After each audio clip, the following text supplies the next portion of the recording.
Yes, submissiveness. What do you understand with submissiveness? This is in marriage. Submissiveness in marriage. As we all know that we are in the dot-com era, actually this is one of the most sensitive topics. Sisters of late tend not to be wanting to hear anything got to do with submissiveness. Sisters tend to be listening to so many inspirational speakers, and too bad to be true, many of them are not even Muslims. So I wonder how someone can idolize someone who is not even believing in the same beliefs that you do.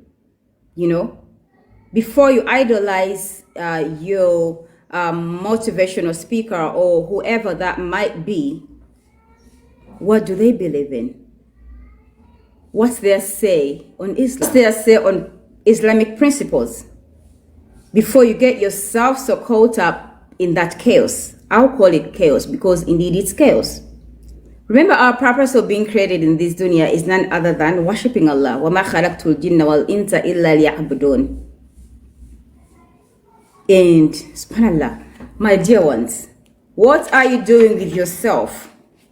How are you going to handle situations when it comes to things like this? It's not about us speaking out what we want. You know, Allah warns us in several verses, and one of them comes from Surah Baqarah. This is verse 208. Allah warns us that when you get in Islam, enter Islam with its entirety. Do not be misled by shaitan, whereby some people get on picking on some. Yeah, I was still telling you about that one of the verses where Allah warns us. He tells us when you enter Islam, enter into it with entirety, like the whole of you. Don't be the person, because some people are being lured by shaitan. Some people are being distracted by shaitan, whereby they pick out some Islamic principles that they feel favor them and then leave out the rest. So are you going to be one of them? No. Especially when our ultimate goal is Jannah.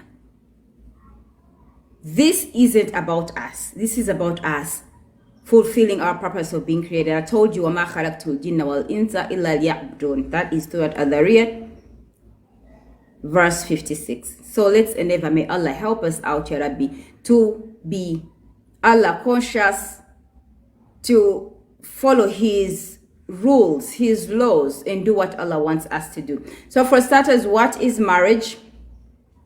Marriage, this is a contract whereby two people agree to get together to start up a family. That is after acceptance. That is after agreeing. There's no forcing. You have to agree, and then you come together, and then you start up a family. Remember, marriage has its criteria, the do's and don'ts of marriage. So, does the submissiveness come in? This is one of the most sensitive topic that perhaps sisters would not want to hear. Perhaps sisters are so irritated about. Too bad to be true that it's being taken. There are so many misconceptions about submissiveness. Some people look at it in a way that it's favoring the men. This is making women be inferior. It's making women below men, making women be inferior. It's making women below men. Whatever way that you might perceive submissiveness, trust me, Allah knows best. And for everything behind any situation, there's always wisdom behind it beyond human understanding. Allah knows us much more than we know ourselves. Remember, before you think of giving up on some verses, I told you Allah warns us in several verses in the Quran, and one of them is in Surah Baqarah, verse 208, that when you enter in Islam, enter into it with entirety, the whole of you. It's not like, oh, let me pick out on some things. Oh, Allah coulda, woulda, shoulda. You know how some people are just like, oh, Allah this, Allah shouldn't have done that. Inna lillahi wa inna ilayhi raji'un. Who in the world are you to keep judging Allah? To keep thinking Allah should have done this, Allah shouldn't have done that. Allah is so unfair in this and that. Allah this, Allah that. May Allah put us out of those people. Amen. And for every time you feel like you are getting something that might really make you question Allah, seek Allah's protection from shaitan, because that's how it all begins. Yes, you start questioning Allah, just like, yeah, Allah, so why should I be submissive to him? Why should I? No, really. When people talk of submissiveness, so bad to be true, most of them, especially the non-Muslims, of course, the non-Muslims are the ones that bring it out in a negative way. Not even, they don't even know the depth of it. They can't even, because all they see is just the mere thing, oh, women should be yes to the men. Women should be, it's not all about being a yes. Because you have to be submissive to this man for as long as you are in the Sharia. I mean, whatever that you're submissive to him about, does not go beyond the Islamic principles. For example, if your man tells you to do contrary with what Islam teaches about in bed, I'm giving examples. These are live examples that are happening. Inna lillahi wa inna ilayhi raji'un. And sisters are being used. I mean, they're being sodomized by their husbands. But this is due to the fact that you are just sitting there and getting so relaxed and not searching or seeking for the beneficial knowledge. You have rights to say no in that marriage when someone makes you or wants you to do things that are on contrary with Islam. These things are happening. And so a sister will be like, oh, I'm supposed to be submissive to my man. There's some threats they give you. Oh, if you don't give me the back. When I talk about the back, I think you know what I'm talking about. If you don't give me the back, I'll marry someone else. Really? And so the sister, with their cowardness, I call that cowardness, because they don't want to be getting another woman officially, even if he's telling you that, trust me, he might be having someone else. Because if someone can go the back way and leave the front part that Allah gave them all the rights to enjoy, and then they go otherwise, trust me, they are capable of even doing zina. So he's giving you a threat. I'm talking of this because I get these cases. And by the time the sister comes to you asking for the pieces of advice, she's already gotten into it. That's not submissiveness. That is haram. Please, sisters, seek about the beneficial. What are you doing on your smartphones? You are scrolling from morning to evening. What have you learned? They've used them. Now they are tired. They're just like, Ashura, this submissiveness is getting somewhere else. Even someone will threaten you. Oh, you're a disobedient wife. You have to do what you remember you have to be. That is not submissiveness. Things like shirk. Please pay attention. When a man tries to make you do things that are on contrary with the deen, but how are you going to know these things if you can't search for them? If you do not want to know or learn more about Islam. Islam is so wide that whatever you think you know, that's the littlest. Can you please make it up to yourselves to be learning more about Islam? But if they are telling you, yes, our beloved sister is telling us that Islam tells us to obey our parents. Love them with your might. Love them with, subhanallah, with all your heart. Serve your parents. But if they tell you to do things that are on contrary with Islam, things like, oh, you know what, Bushra, now that's your mother. I'm not saying your mother does this, but I'm just giving you an example. Oh, your marriage is falling out. Let's try this. Let's go here. Let's go to this native doctor. Tugenda kwa nukumsawa mganda. Just say no. Disobey them. Because that is and contrary with Islam. So my beloved sisters, be cautious with what you do, how you do it, when you do it, why you do it. Because at the end of it all, this is going to come falling back to you. Okay, my beloved ones, yes, we are looking at submissiveness. Submissiveness in marriage does not mean slavery. Neither is it anywhere near slavery, just like so many people have misconceptions about submissiveness. They are misleading you. And actually, this is one of the big reasons as to why marriages are falling apart. Had we taken our responsibilities the way that Allah wants us, because every one of us in marriage, each partner is being allocated their responsibilities. But things are falling apart simply because people are failing to acknowledge their responsibilities, and they rather get involved in other things and then wanting to ask questions, wanting to get in positions that they were not allocated by Allah. The more you do that, trust me, your marriage is bound to fail because it's on rocks. Just like I told you that, too bad to be true, that the people that bring out the negative picture about submissiveness, they don't even know the true essence of submissiveness. They rather make it feel like the man is being meant to be superior and then the woman inferior. Oh, the Muslim women have to be the yes. Who in the world are you to stand and preach against submissiveness when Allah wants us to do it? And now, too bad to be true, ask the unlearned Muslim sisters, because less people take time off their busy schedules to learn a thing about Islam in a day. When was the last time you attended the darsas? And now some sisters of late have developed a mentality that, oh, in the darsas it's always the men teaching, so that's them. They obviously have to be telling us about to be submissive, to be obedient. They're almost, they don't want us to exercise our rights. Where are your rights if you can't do what Allah wants you to do? Where are your rights? Allah loves us so much that whatsoever that He inclined on us is in for us. Allah knew and He knows that there can't be two leaders in a home.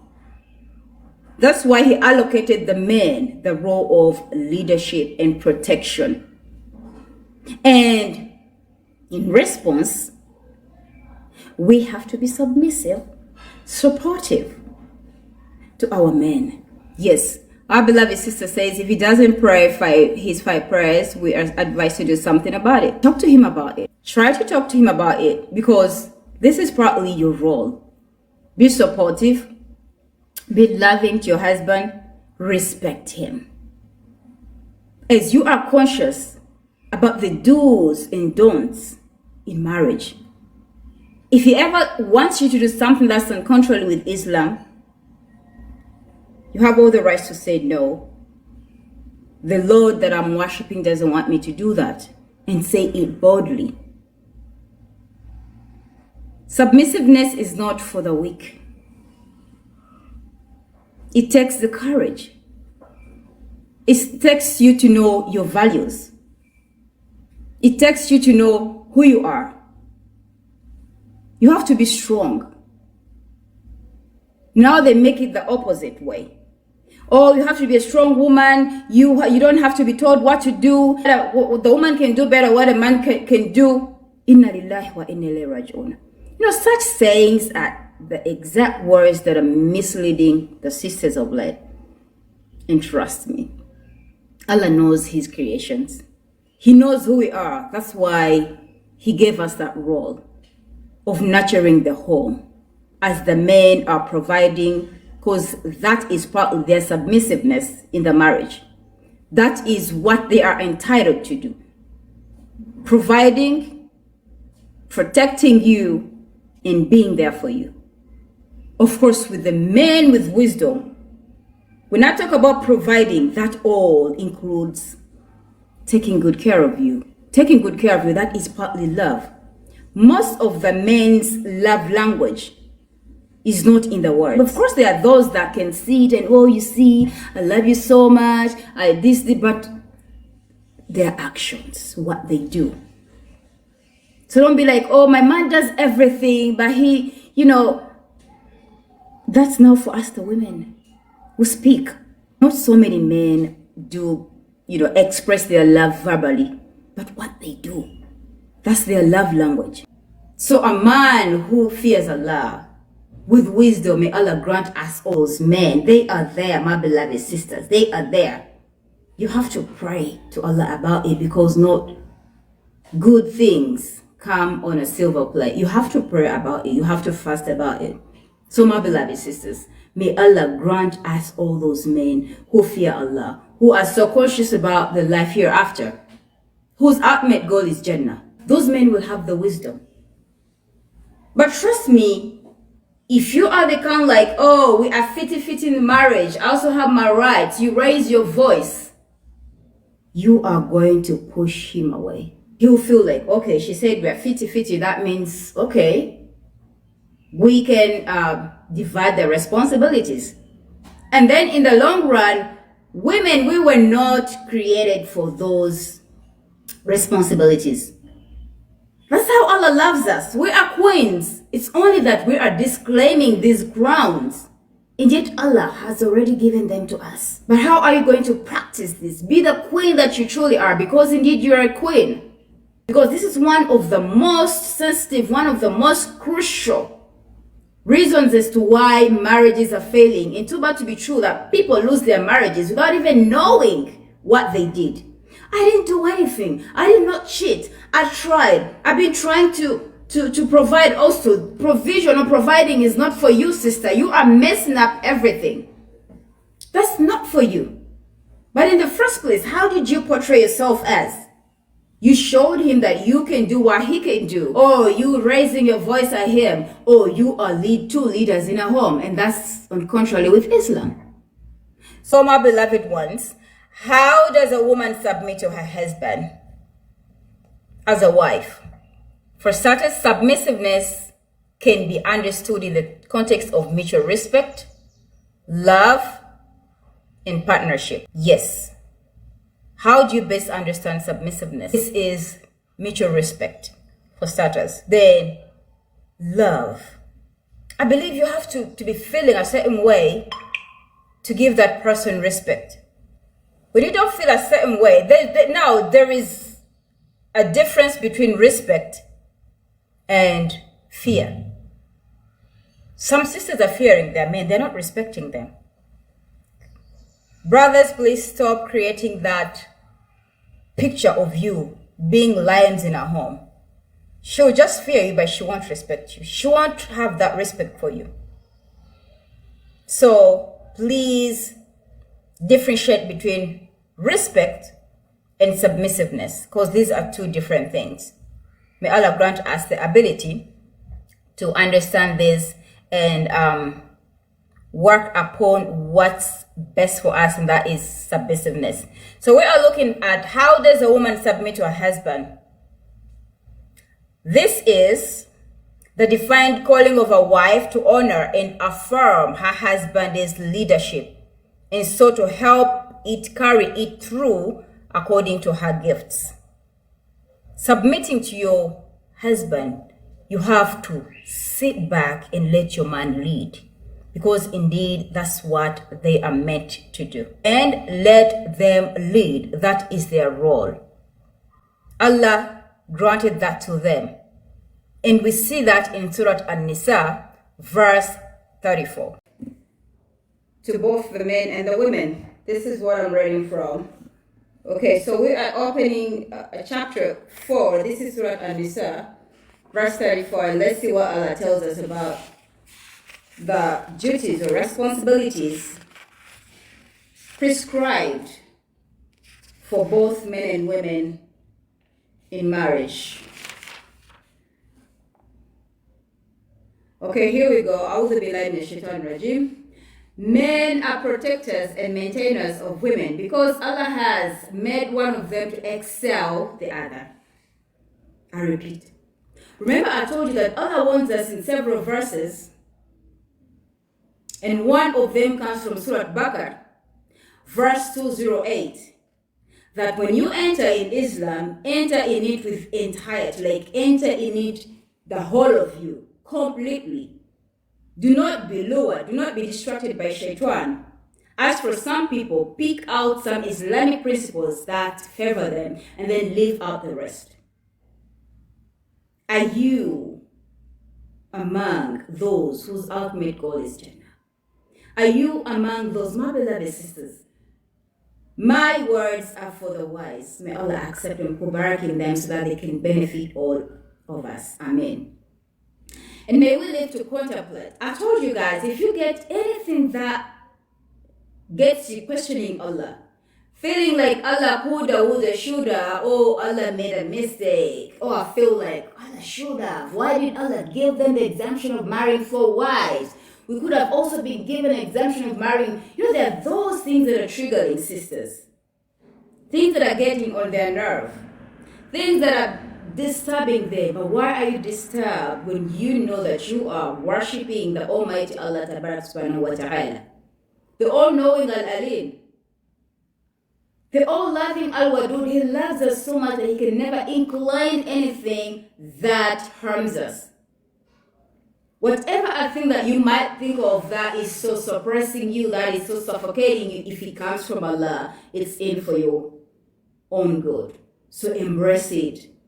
If it's that difficult, please pray to Allah to simplify it for you. May Allah grant us the ability to understand these things and to keep practicing them and to keep loving Him unconditionally, that we take on and in everything that He commands us to do. So we are seeing this. Now, this surah, some sisters are like, I think Allah coulda, woulda, shoulda. I think that's a mistake. Because He tells us, men are the protectors and maintainers of women. Did you hear that? Because Allah has made one of them excel the other. So who are you to say no? This comes from the Quran. Quran, these are beautiful, perfect words for Allah. This is entire truth. We furthermore go to see, and because they spend to support them from their means, therefore the righteous women, listen very carefully, the righteous women are devotedly obedient to Allah and to their husbands, to guard in the husband's absence what Allah orders them to guard, e.g. their chastity, the husband's property, as those women on whose part you will see ill conduct, admonish them first, next refuse to share their beds. Anyway, that goes, the verse goes further, and furthermore, we are trying to look at the responsibilities prescribed to everyone in marriage. Remember, marriage is made up by two partners who get into a contract that is after, agreeing with one another in the realms of Sharia. Come to an agreement. Of course, we have criteria, things that we follow. When you come to an agreement, that's when you come together. So as you get in that marriage, what are you coming with as a woman in your marriage? One of the things that you better clear yourself with is that Allah wants you to be submissive to your husband. Sisters, we are straining ourselves over nothing. As much as some sisters are like, oh, women can do better what a man can do. Trust me, you're going to strain yourself in marriage. You can never. He knows them. They are strong characters. There's no way you can think you can be any equal to them. Or else you're going to strain yourself up and about. You're going to stress out. You are going to lose that marriage and jump into someone else's home that is getting in another marriage. And you will fail to if you go with that attitude. Why? Because you are failing. This is something simple. It comes from your Rabbi. This is what Allah wants you to do. And you instead think you are self-sufficient and can do otherwise. For every time we try to do otherwise, on contrary with Allah wants us to do, on contrary with Allah's commands, His laws, trust me, you are failing yourself. You are failing none other than yourself. Allah does not need us, but we need Allah. So we are still looking at how does a wife or a woman submit to her husband as a wife. And we saw step back and let your man lead. Embrace the fact that you were given a leader. Allah knows, He's all-knowing Al-Alim. There can never be two leaders under one roof. Unless that it's going to be chaos, it's going to be wrangles all the time, unless that you are putting your marriage on rock. So the question is submissiveness meant to put the man in a higher status, more superior than the woman, making the woman inferior? My dear ones, no, this is not about superiority. Allah is the just Al-Adil. Whatever a thing that He inclined on us, He knows as His creations how weak we are, and how, hey, welcome back. Okay, those are my people. But this is not about superiority, that just like some people think. Yeah, those are some of the misconceptions about submissiveness. So some people are just like, oh, now the men are so superior. Too bad to be true that there are some brothers that are abusing this submissiveness, that they will ill-treat the women. Inna lillahi wa inna ilayhi raji'un. You are not among the believers if you think you're going to take advantage of the fact that women we have to be submissive. And so you're just like, oh, she has to be, you are rude to your wife. Taking advantage, misusing submissiveness, making it look like a punishment to your wife. You are not among them, God. We're just done with that. How does a submissive woman act? In other words, how to become submissive. It's never too late, my beloved sisters. If you think you've been doing otherwise, I told you, if you do anything on contrary with what Allah wants you to do, trust me, it's yourself you're going to strain. It's yourself you are going to deny the peace. It's yourself you're going to deny the rights of a Muslim wife. That is, you try to do things your way and you think Allah coulda, woulda, shoulda. Maybe He should have said this. Maybe things could have been done this way, and you think you are wiser. It's yourself you are straining. But if you do things the right way, it's never too late, my beloved sisters. So can we promise ourselves we are going to do things the right way? You love your marriage, but you have failed to step back and let your man lead. You have failed to accept the fact that Allah exceeded him over you. You have failed to accept the fact that Allah prescribed the role of leadership in the home. It's never too late. Work on yourself and surprise Him. Trust me, there's so many failed marriages, and some sisters are like, had I known. Marriage is not a bed of roses or lilies, but then can we try to play our roles? If you embrace your roles and just sit back and play your roles so calmly and with Alhamdulillah, trust me, Allah knows His creatures. These men are hard, strong characters. Sometimes it's us who push them to be that rude, to be that hard. They want to prove a point to you as well that they are the men in the house. And I usually say this, no matter how tall you are and your man is just by your waistline, no matter how educated you might think you are and your man has nothing at all as far as education is concerned, no matter how wealthy you might be, that you are more financially stronger than him, he will always be the man. That's their ego. That's how they were created. And we can never change that. Never feel like, oh, you are financially stronger than him. Oh, you have everything. Or it's you financing him. For as long as you try to take on the man's responsibilities, you will always, subhanAllah, stress out. You are always going to be panting up and about because he'll always feel the man. And if, beloved sisters, how many marriages are we to hope in? How many? Can you please try this secret of submissiveness? Can you please try? So let's see how we can become submissive. For starters, you should be willing to step back and let your man lead. is, can you calm down and step back and let him lead? Because he's the leader.